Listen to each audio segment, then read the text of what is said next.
Good morning dear students. मैं आपका mentor प्राग्ञ Sharma एक बार फिर स्वागत करता हूं कुह इंटरनेशनल स्कूल के ऑनलाइन प्लेटफॉर्म पर।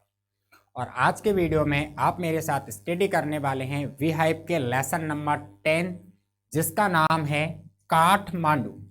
कि आज का जो लेसन है, आज की जो स्टडी पॉइंट है अपन का, वो है काठमांडू।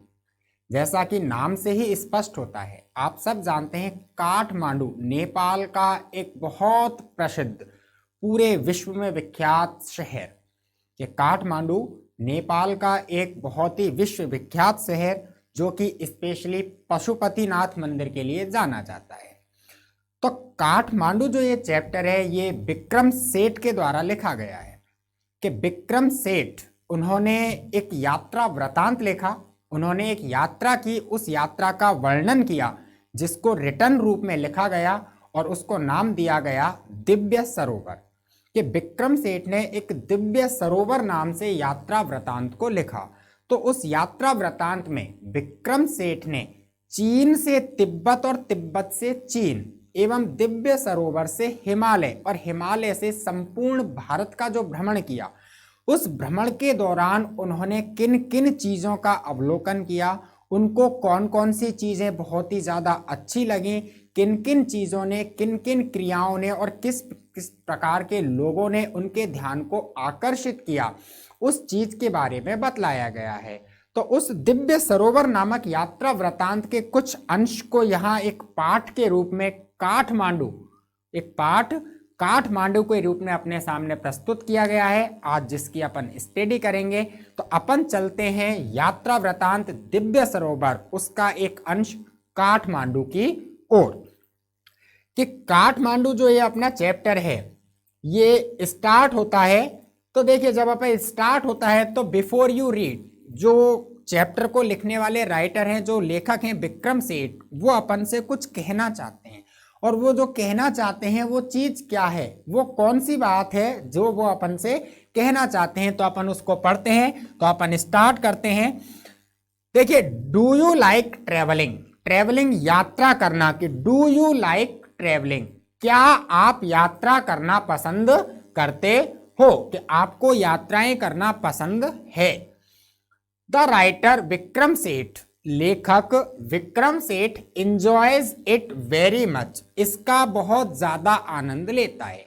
अर्थात अपन कह सकते हैं कि लेखक विक्रम सेठ को यात्रा करना बहुत ही ज्यादा पसंद है, अच्छा लगता है। इन हिज बुक, अपनी किताब हेवन लेक, दिव्य सरोवर, हेवन लेक, अपनी किताब हेवन लेक में ही डिस्क्राइब्स, वे वर्णन करते हैं, अ लॉन्ग जर्नी, एक लंबी यात्रा का, फ्रॉम चाइना टू इंडिया, जो कि चीन से भारत तक की थी। कि लेखक विक्रम सेठ ने चीन से भारत तक की एक यात्रा की। उन्होंने उस यात्रा के दौरान किन किन चीजों को महसूस किया, उनको उस यात्रा पर कैसा अनुभव हुआ, उस अनुभव को उन्होंने अपनी किताब हेवन लेक में दर्शाया है। बाया तिब्बत एंड नेपाल, और उनकी वह चीन से भारत तक की जो यात्रा थी, बाया तिब्बत एंड नेपाल, तिब्बत और नेपाल के रास्ते पूरी हुई। अर्थात जब वह चीन से भारत आए तो वह नेपाल और तिब्बत होते हुए आए। क्लियर है। आगे चलते हैं। देखिए, have you heard of places, have you heard of places, क्या तुमने स्थानों के बारे में सुना है। लाइक अजमेर शरीफ, जैसे तो अजमेर शरीफ की दरगाह, ख्वाजा मोइनुद्दीन चिश्ती की जो दरगाह है अजमेर में, अजमेर शरीफ, क्या तुमने उसके बारे में सुना है। मदुरई, मदुरई के बारे में सुना है कि मदुरई बहुत ही प्रसिद्ध जगह है जो कि मीनाक्षी मंदिर के लिए जानी जाती है। कि मीनाक्षी टेम्पल जो मदुरई में है उसके लिए वो बहुत ही ज्यादा प्रसिद्ध है। सांची, सांची बौद्धनाथ स्तूपों के लिए प्रसिद्ध ही एक बहुत अच्छी जगह है। कि सांची नामक स्थान पर बुद्धिस्टों का बहुत ही अच्छा संगम मिलता है। बुद्धिस्टों के स्तूप देखने के लिए एक अलौकिक नज़ारे के रूप में होते हैं। वाराणसी, वाराणसी देखी है। वाराणसी जो अपन जानते हैं कि वाराणसी बनारस में उत्तर प्रदेश में है, वह वाराणसी, या फिर सारनाथ, सारनाथ को देखा है, और या फिर हेलबिड, हेलबिड को देखा है। क्या आपने कभी ऐसे स्थानों के बारे में सुना है? Can you name some other places like these? क्या आप इस तरीके के अन्य स्थानों के नाम बता सकते हो? कि इस तरीके के जो स्थान बताए हैं, क्या आप इस तरीके के अन्य स्थानों के नामों को बता सकते हो? तो नेचुरल सी चीज है, कहीं ना कहीं अपन 2-4 ऐसे स्थानों के बारे में बता सकते हैं। ऐसे नाम अपने दिमाग में हैं, जैसे अपन कहें मथुरा, अपन कहें मथुरा राम जन्मभूमि, क्या मथुरा की राम जन्मभूमि, अयोध्या का श्री राम टेम्पल है, कोणार्क का सूर्य मंदिर है। तो ये इसी तरीके के स्थान हैं। क्लियर है? अब अपन चलते हैं चैप्टर की ओर। तो देखिए चैप्टर स्टार्ट होता है अपन का, और जब स्टार्ट होता है तो फर्स्ट पॉइंट जो आता है वो चैप्टर का वो इस प्रकार से आता है कि देखिए, I get a cheap room in the centre of town. जो राइटर है विक्रम सेठ, वो राइटर विक्रम सेठ अपन से कहना चाहते हैं कि I get a cheap room. Cheap, cheap का मतलब होता है सस्ता। क्या मतलब होता है चीप का? सस्ता। आता है ना, सस्ता सुंदर टिकाऊ। के आई गेट, मैं प्राप्त करता हूं। अब यहां पर समझना, आपको ये दिमाग में लेकर चलना है कि वो यात्रा कर रहे हैं, तो यात्रा करते समय उनके साथ क्या क्या हुआ, उन्होंने किस किस प्रकार का एक्सपीरियंस लिया, उनका अनुभव कैसा रहा, तो वो उस चीज को किताब में लिख रहे हैं। और किताब में लिखते समय वो उस चीज को सोच रहे हैं, अपन उसको पढ़ रहे हैं जो उन्होंने लिखा है। तो उस चीज को दिमाग में रखना कि यात्रा करते हैं तो माहौल किस तरीके का होता है और आदमी क्या क्या अनुभव करता है। तो विक्रम सेठ कहते हैं कि I get a cheap room, मैं एक सस्ता सा कमरा लेता हूं, in the centre of town, कस्बे के बीचों बीच, कि शहर के या कस्बे के बीचों बीच किसी एक होटल में मैं एक सस्ता सा कमरा किराए पर लेता हूं, एंड और स्लीप फॉर आवर्स, उस कमरे में फॉर आवर्स, घंटों तक, मतलब काफी देर तक सोता हूं। कि मैंने एक शहर के बीचों बीच सस्ता सा किराए का कमरा लिया और उस कमरे में मैं बहुत देर तक, लंबे समय तक सोया। द नेक्स्ट मॉर्निंग, अगली सुबह, जब दूसरा दिन हुआ तो अगली सुबह विद मिस्टर शासन, मिस्टर शाह के बेटे के साथ, कि अगली सुबह में विक्रम सेठ शाह के बेटे के साथ, एंड नेफ्यू, और उनके भतीजे के साथ, visit the 2 temples in Kathmandu, Kathmandu के 2 मंदिरों का भ्रमण करता हूं। कि मैं अगली सुबह जग करके शाह के बेटे और भतीजे के साथ काठमांडू में स्थित 2 मंदिरों का भ्रमण करता हूं। That are most sacred to Hindus, वे मंदिर जिनका मैंने भ्रमण किया, वे मंदिर आर मोस्ट सेक्रेड, बहुत ही ज्यादा पवित्र हैं, बहुत ही ज्यादा पूजनीय हैं, टू हिंदूज, हिंदू संप्रदाय के लोगों के लिए, एंड बुद्धिस्ट, और साथ ही साथ बौद्ध धर्म के लोगों के लिए। आ गई बात समझ में? कि अगली सुबह में शाह के बेटे और भतीजे के साथ काठमांडू के 2 बहुत ही प्रसिद्ध मंदिर का भ्रमण करता हूं, ऐसे मंदिर जो कि हिंदू और बौद्ध दोनों संप्रदायों के लिए मोस्ट सेक्रेड प्लेस, बहुत ही ज्यादा पवित्र, बहुत ही ज्यादा धार्मिक आस्था वाले केंद्र हैं। क्लियर है? आगे देखिए, वो कहते हैं कि एट पशुपतिनाथ, पशुपतिनाथ का मंदिर जो कि एक बहुत ही फेमस टेम्पल है, वर्ल्ड फेमस टेम्पल है। क्लियर है? आगे बात समझ में, जो नेपाल काठमांडू में है।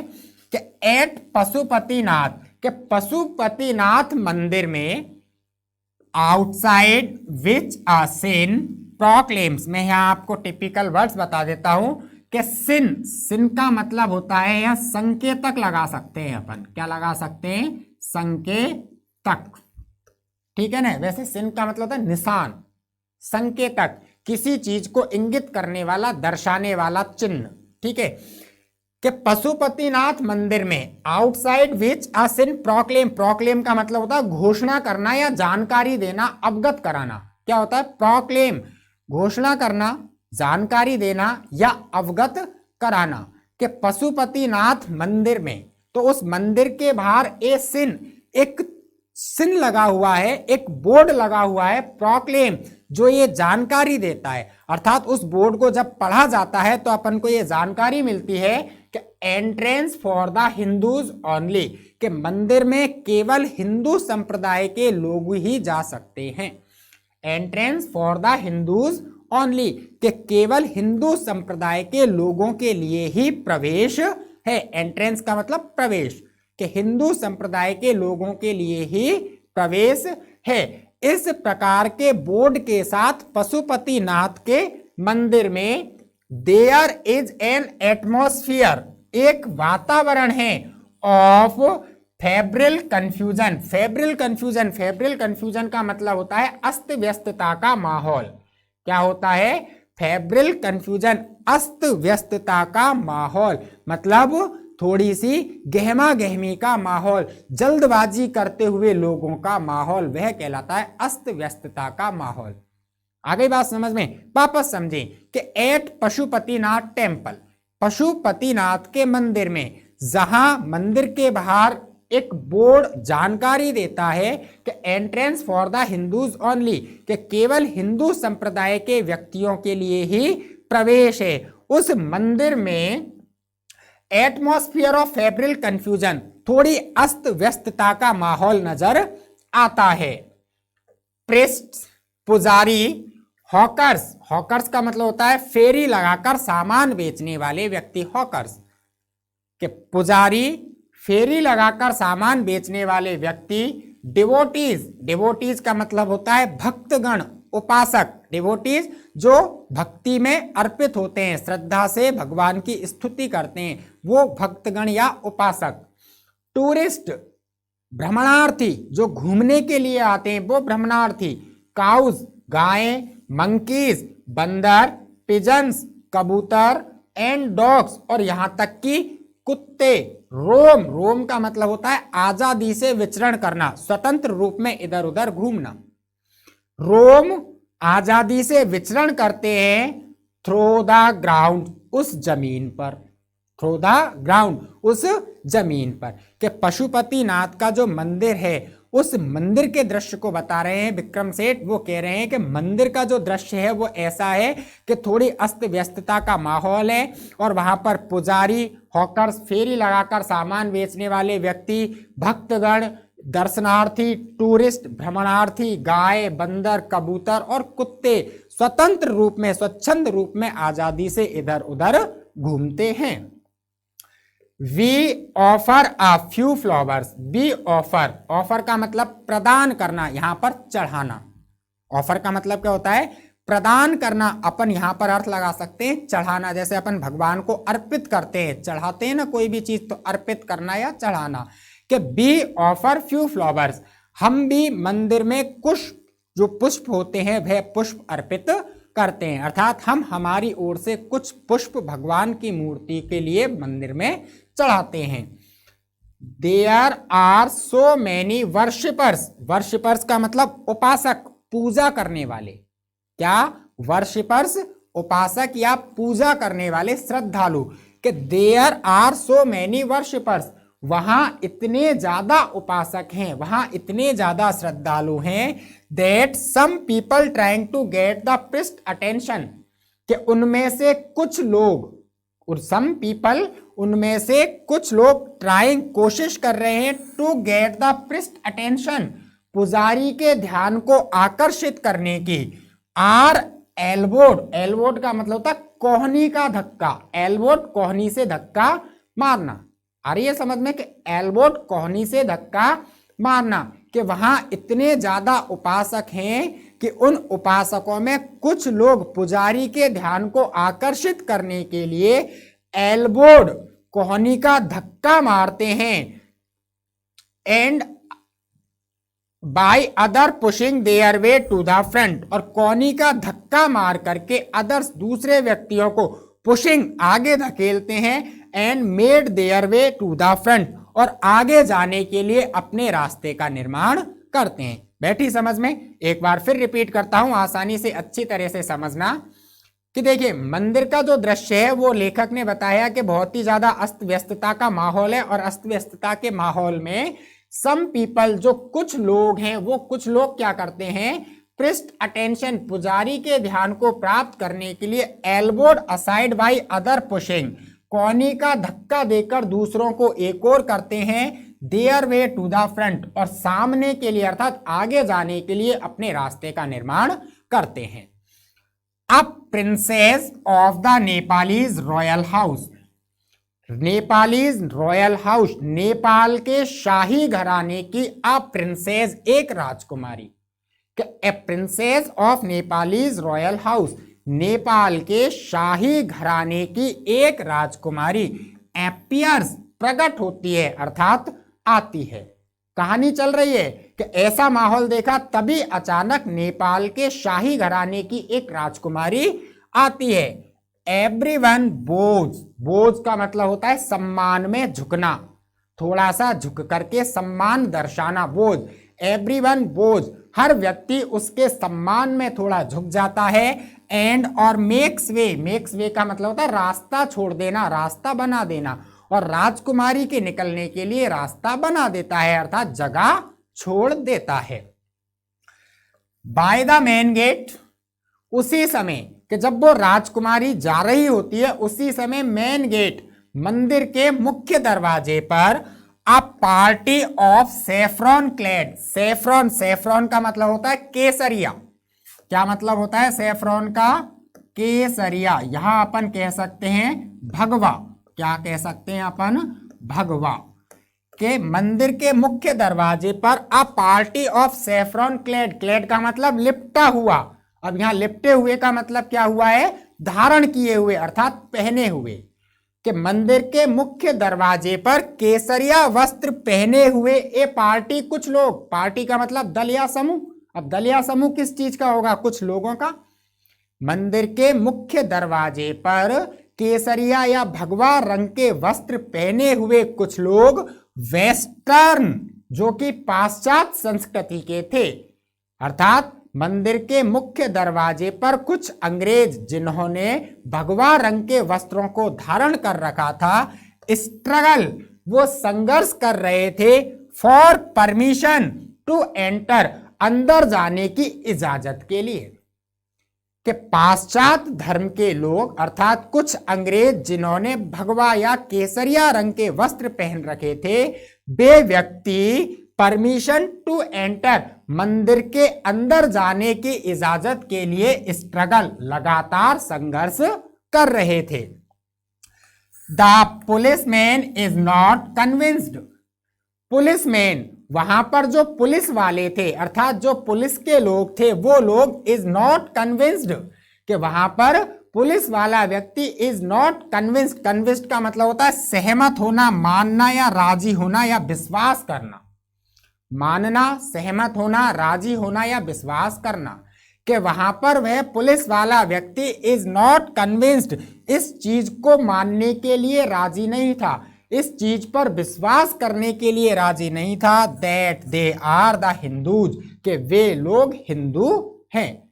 अर्थात वो अंग्रेज जो कि भगवा वस्त्र पहन करके मंदिर में जाने की अनुमति के लिए संघर्ष कर रहे थे, वो संघर्ष एक पुलिस वाले से हो रहा था, और पुलिस वाला ये मानने को तैयार ही नहीं था कि आप हिंदू संप्रदाय के व्यक्ति हो। वो तो अड़ा हुआ था कि तुम अंग्रेज हो, क्रिश्चियन हो, क्रिश्चियनिटी को मानने वाले हो।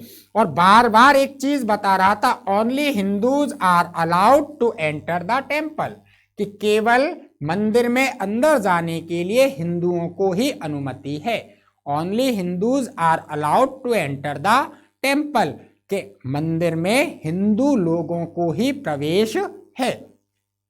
देखिए, a fight breaks out, breaks out छिड़ जाना, प्रारंभ हो जाना।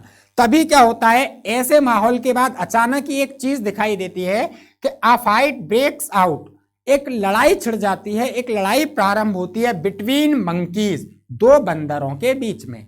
कि तभी दो बंदरों के बीच में एक लड़ाई प्रारंभ हो जाती है। वन चेजेस द अदर, एक बंदर दूसरे बंदर का पीछा करता है। चेजेस, पीछा करना, कि एक बंदर लड़ाई में दूसरे बंदर का पीछा करता है, who jumps on to the Shivling, और एक बंदर जिसका पीछा किया जा रहा है वह बंदर जम्प्स उछल जाता है, कूद जाता है, ऑन टू द शिवलिंग, एक शिवलिंग के ऊपर, अर्थात एक भगवान शंकर की जो पिंडी होती है, जो शिवलिंग होता है उसके ऊपर कूद जाता है। देन, और कूदने के बाद, कि जब वह शिवलिंग पर कूदता है उसके बाद रन्स स्क्रीमिंग, स्क्रीमिंग चीखना या चिल्लाना, रन्स स्क्रीमिंग चीखते हुए दौड़ता है, राउंड द टेम्पल मंदिर के इर्द गिर्द, and down to the river, और नदी तक चला जाता है। कि जब दो बंदरों में लड़ाई होती है तो एक बंदर जो होता है वह क्या करता है, शिवलिंग पर कूद जाता है, और शिवलिंग पर कूदने के बाद वह runs screaming round the temple, मंदिर में इधर उधर दौड़ने लगता है, and down to the river, और नदी तक पहुंच जाता है, द होली भागमती, उस नदी का क्या नाम होता है, बागमती नदी, क्या नाम होता है, बागमती नदी। तो वह दौड़ता हुआ चीखता हुआ उस पवित्र होली, शुद्ध पवित्र पाक जो बागमती नदी होती है वहां तक दौड़ने लग जाता है। क्लियर हुआ यहां तक? आगे चलते हैं। तो देखिए आगे की स्लाइड, यहाँ राइटर अपन को बताना चाहता है कि ये इस प्रकार से पशुपतिनाथ का मंदिर है। किसका मंदिर है ये? भगवान पशुपतिनाथ का मंदिर है, जो कि नेपाल काठमांडू में स्थित है। क्लियर है? तो देखिए आगे चलते हैं अपन। दैट फ्लोज ब्लो, कि वो भागवती नदी, कौन सी नदी? वो बागमती नदी, जो कि ब्लो नीचे बहती है। A corpse is being cremated on its bank, और जब वो बंदर दौड़ता हुआ उस बागमती नदी तक पहुंच जाता है तो विक्रम सेठ की आंखें लगातार बंदर को देख रही हैं। तो जब बंदर नदी तक गया तो विक्रम सेठ ने उसको नदी तक देखा, तो नदी पे क्या दिखाई देता है वो बताते हैं। अ क्रॉप, एक शव या लाश, कि एक जो लाश होती है, जो एक शव होता है, उसका इज बीइंग सरमिटेड, सरमिटेड का मतलब दाह संस्कार होना, क्या? दाह संस्कार किया जाना, दाह संस्कार होना, अंतिम संस्कार होना, कि उस नदी के बैंक एक किनारे पर, उस नदी के एक किनारे पर एक शव का अंतिम संस्कार किया जाता है। वाशर वुमन, धोबिने, वाशर वुमेन, धोबिने आर एट देयर वर्क, अपने काम में लगी हुई है, एंड और चिल्ड्रन बाथ, बच्चे नहा रहे होते हैं। फ्रॉम ए बालकनी, तभी ए बालकनी, एक गलियारे से, एक बालकनी से, ए बास्केट ऑफ फ्लावर्स, फूलों की, एंड लीव्स, पत्तियों की, ओल्ड ऑफरिंग, जो कि अब क्या है? ओल्ड ऑफरिंग, पुरानी भेंट। ऑफरिंग, ऑफरिंग का मतलब यहां पर है भेंट, जो चीज अपन भगवान को चढ़ा देते हैं वो चीज। जैसे आज अपन ने भगवान की मूर्ति पर, भगवान की प्रतिमा पर पुष्प चढ़ाए, कल अपन उन पुष्पों को हटा करके नए दूसरे पुष्प चढ़ाएंगे, तो वो हटाए गए जो फूल है उनके लिए आया है भेंट। कि जब वो नदी पर देखते हैं कि एक नदी पर एक शव का अंतिम संस्कार किया जा रहा है, धोबिनें अपने काम में लगी हुई हैं और बच्चे नहा रहे हैं, तभी एक और चीज दिखाई देती है कि फ्रॉम अ बालकनी, कि एक घर की बालकनी से, a basket of flower and leave, फूलों की पत्तियों की एक टोकरी, ओल्ड ऑफरिंग नाउ, जो कि ईश्वर की पुरानी भेंट थी, विल्टेड, जो अब मुरझा चुकी थी, कुमला चुकी थी, is dropped into the river, नदी में गिरा दी जाती है। अर्थात बालकनी से कोई भगवान पर चढ़ाए गए मुरझाए गए पुष्प पत्तियों को किसी चीज में बांधकर नदी में फेंक देता है। देखिए, अ स्मॉल श्राइन, श्राइन का मतलब होता है देव स्थान। क्या होता है श्राइन का मतलब? देव स्थान। नॉर्मली अपन समझ सकते हैं, जैसे अपन अपने घर में देवता वगैरह के लिए एक चबूतरा सा बना देते हैं, वह देव स्थान। तो देखिए, अ श्राइन, एक छोटा सा देव स्थान, हाफ प्रोड्यूस, अभी आधा प्रोड्यूस, उभरना, दिखाई देना, निकल कर आना, कि एक छोटा सा देव स्थान, half produce from the stone platform, जो कि एक मिट्टी के, एक पत्थर के चबूतरे से लगभग आधा ही उभरा है, ऑन द रिवर बैंक, नदी के किनारे पर। कि तभी क्या होता है, तभी एक नदी के किनारे पर मिट्टी का चबूतरा जैसी आकृति का एक देव स्थान जो अभी आधा ही निकला है वो विक्रम सेठ को दिखाई देता है। When it emerges fully, emerge का मतलब निकल के आना, प्रादुर्भाव होना, सामने आना, कि जब यह फुली पूरे रूप में निकल आएगा, जब यह पूरे रूप में बाहर निकलेगा, द गॉडेस इनसाइड, इसके अंदर की देवी विल एस्केप, बच निकलेगी, अर्थात मुक्त हो जाएगी, आजाद हो जाएगी। इस चीज से अपन ये कह सकते हैं कि कहीं ना कहीं ये किंवदंती है, लोगों की धारणा है कि यह प्लेटफॉर्म जो है चबूतरा अभी आधा ही निकला है, लेकिन जिस दिन ये पूरी तरह से बाहर निकल आएगा उस दिन इसके अंदर जो देवी माँ है वह देवी माँ मुक्त हो जाएगी, आजाद हो जाएगी। And the evil period of the कलयुग, और कलयुग का जो इविल पीरियड, बुरा समय चल रहा है, विल एंड ऑन अर्थ, धरती पर से खत्म हो जाएगा। ऐसा लोगों की किंवदंती है, ऐसा समझा जा सकता है। क्लियर है? आज के लिए इतना ही, कल इससे आगे की कहानी पढ़ेंगे। तो आगे की कहानी को पढ़ने के लिए आप लगातार मेरे साथ बने रहें और रेगुलर रूप में वीडियोज आप देखते रहें। तब तक के लिए stay healthy and stay safe.